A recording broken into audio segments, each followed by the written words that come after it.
Okay, so let's first prove that I can do it. So let's do a max freestanding hold, no warm up, just kicking straight up into handstand, timer's on.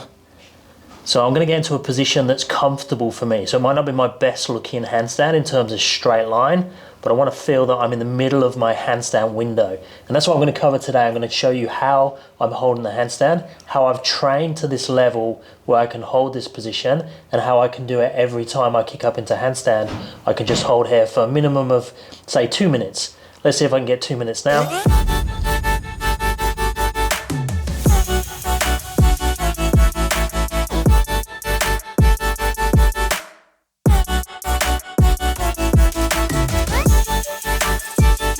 So starting to shake around there, what's that? So 2:24 on the clock. So that's with zero warm up, not even wrist prep, I've just kicked up into that position. Now obviously I've been training handstands for a few years now. I've been consistent, so some sort of daily practice for the last 10, 11 years since I was 37. I'm now 47. But let's now look in detail at the drills that you should be doing if you want to achieve the same thing. So what am I doing to hold the handstand? So let's look at it from a point of view of being on our feet. So I'm nicely stacked. So my center of balance is on top of my base of support. So the base support is my feet and I'm stacked above that. If I lean too far forwards towards overbalance, there's a point where I can't lean any further and I'm gonna fall over.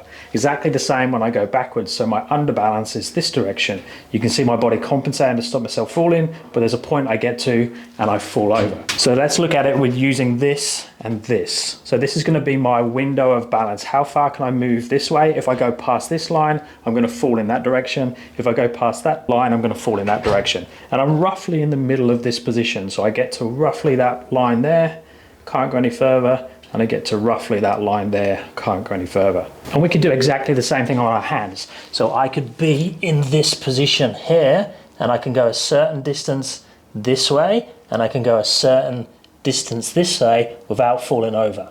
And what you'll notice is that in my handstand position, I can move this one much further this way compared to this one. So I'm gonna be close to my overbalance there, which means I don't have much room to go with my heels until I fall over. I'm having to really push with my fingers to stop myself going over there.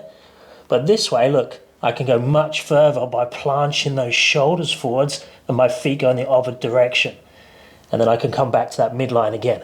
So that's reality for most people, is we'll have a stronger balance on one side of the handstand than the other. Now the issue a lot of people run into when they're learning to handstand is that we hug this one too much, or we try and get into a very stacked handstand position, which is pushing our overbalance to the point of being like on a cliff edge, and we're right on the edge of constantly falling over. So when you try and kick to this position, you're trying to land in a window that's this wide. So no wonder you can't catch your handstand. What we want to do is make our window as big as possible, but then when we try and catch or kick up to our handstand, we're actually trying to aim for somewhere around here, not for this little window here where there's very small room for error before we fall out of the handstand.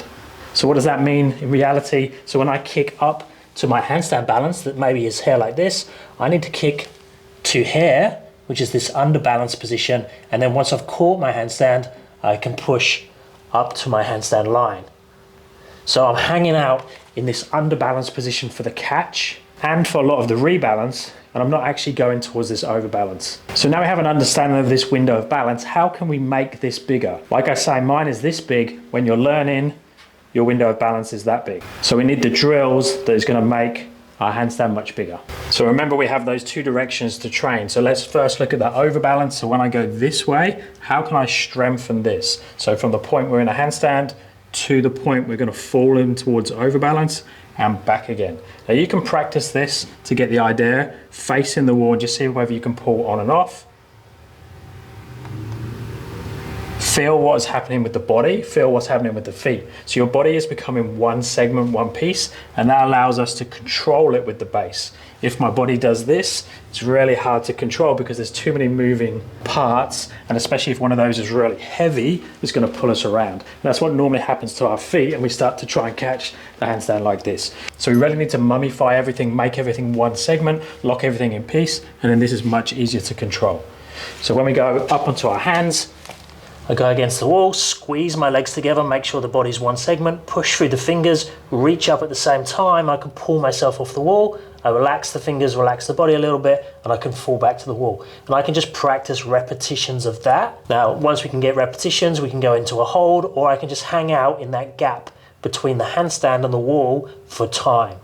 So time under tension, again, is very, very important. Whether we're doing strength training, whether we're doing balance, we just need to do repetition, hang out in that position. The more we do it, the more our body's going to learn, the more it's going to adapt, and the stronger our balance becomes, the bigger our balance window becomes. Next, we need to do the same on the other side. So our under balance, so when we go this direction. So here I'm bending the knees before I fall backwards.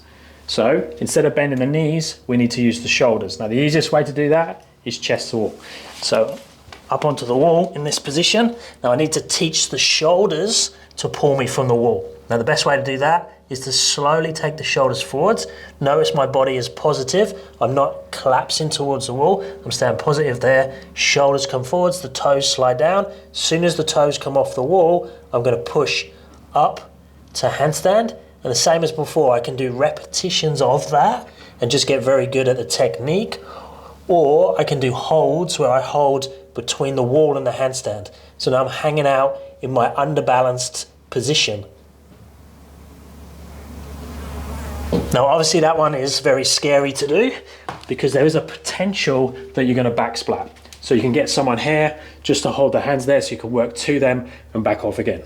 Then once we've got the understanding of both of those things, we can put them together into the same set. So I can kick up to the wall. I can do that first when we're done. So squeeze the body together, pull from the wall using the fingers and reaching up to handstand. Now I'm purposely going to go too far. Notice the shoulders have come forwards, my feet have come backwards, and then I can push back up to handstand again, go back towards the wall, kiss the wall, pull back off. So I'm now moving around in my balance window. If I go too far though, I'm still going to fall down, or I'm going to fall into the wall. So that's if I go over balance, that's if I go underbalanced. But that's one way of assessing how much movement you have in your handstand. Now to get that type of control is going to take lots and lots of repetitions of both of those back to wall and chest to wall drills. And then the other biggie we need to think about is conditioning of the position. So the conditioning of this line. You might not have the mobility to stack correctly like this. So what's going to happen is if you're in this position, when you try and take your hands above your head, this is going to happen. So we need the mobility to open ourselves up into that straighter line, so that's more efficient. What you don't want to do is be in this position and try and force this, because you'll have no control here because you're bracing everything just to get into this position. You're not going to be able to balance in a braced position. And if you can, you're going to be holding your breath. The whole time is going to be 5 to 10 seconds. So we need to condition the line through mobility exercises, line drills on the floor, and also chest to wall holds. The chest to wall is a really important one, and I recommend as soon as you can do it, you make this your main handstand conditioning drill, because it's going to carry over the best of the handstand. It's the closest thing to the real thing. But you might need to address some of those components away from the handstand, depending on where you're at with everything. But the chest to wall position is just going to be here for time, and we're just going to hang out in that position, trying to get the bodies close to being one segment and definitely not being collapsed in any way. So if you feel that that's too hard, just start in this position here, hold there as long as you can, hold there as long as you can. Just don't collapse in the void, stay in that positive position, and then as soon as you need to, come back down, video yourself from the side, time it, session to session, week to week. That should improve 5 to 10 seconds until you can comfortably hold it for 45, 60, 2 minutes. Then we're working on that balance, we're working on that conditioning, and then the other thing to think about is the kick up, or the jump, or whatever entry we're going to use to get to the handstand. So what I spoke about earlier is we need to try and kick into that window. So if our window is this big, and now we know how big it is because we've done the wall drills, we can assess the width or the size of our handstand window. So I just know when I kick to handstand that I need to land inside that window. I could be here, I could be slightly over, but I want to land in my center of my window. And if I don't, I'm not going to catch. I'm going to fall down, or I'm going to smash into the wall. So practicing a slow control kick up with the least amount of variation or difference rep to rep. So I want consistency.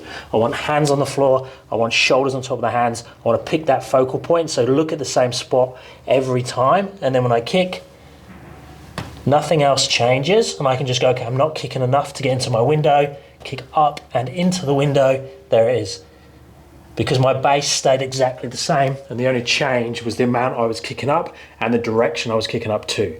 So a lot of people kick in that direction. We need to kick up into the handstand, not over. But all of this is going to take time. You're not going to be able to kick up 10 out of 10 times yet. You're not going to be holding for 2 minutes from the get-go. Your hold time is probably going to be 1 or 2 seconds. As you build that window of balance, as it gets bigger and bigger, as your kick up gets more controlled, as your conditioning gets better, they'll all start to come together. You'll get your 10-second hold, you'll get your 20-second hold, you get your 40-second hold, you'll break your 60-second hold, and so on. But it's going to take you 1 month, 6 months, 12 months, 5 years. Just enjoy the journey. Reach out if you would like coaching. I have my app or online coaching. Stick any questions down in the comments and I'll speak to you next time. Thanks, guys.